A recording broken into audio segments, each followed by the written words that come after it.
30 ihmisiä. Kuolleiden lisäksi 10 ihmistä haavoittui. Poliisille mies kertoi kyllästyneensä elämään ja halunneensa tappaa ihmisiä.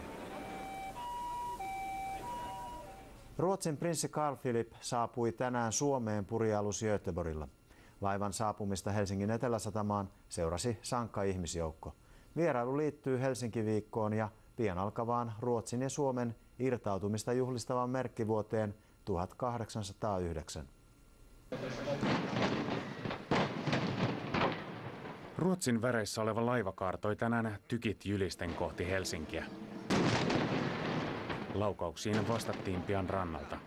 Kyse ei silti ollut suhteiden äkillisestä huonontumisesta länsinaapuriin, vaan niiden parantamisesta ja kunnianlaukauksin juhlistamisesta. Laivan kyydissä oli vierailulle saapua Ruotsin prinssi Carl Philip, jota vastaanotti 1000-päinen katsojajoukko. Mä tulin ihan katsomaan sitä Göteborg-laivaa. Eikö prinssi kiinnosta yhtään? No, mutta laiva on nyt kyllä numero 1. Kyllä. Mä tulin katsomaan prinssiä ja mun kaveria. Seuraatteko te kuninkaallisten tekemisiä?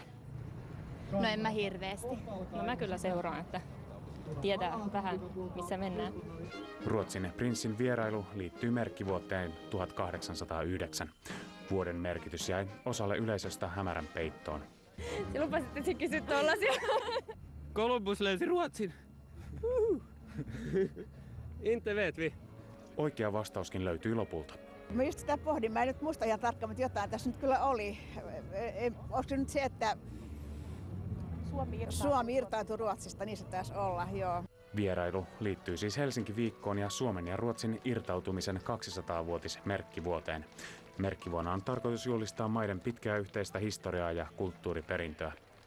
Prinssi Carl Philipin ei tarvinnut kärsiä keikkuvasta merimatkasta Tukholmasta asti, vaan hän pääsi nousemaan laivaan matkan loppusuoralta Suomen linnasta. Tack, prins Carl Philip.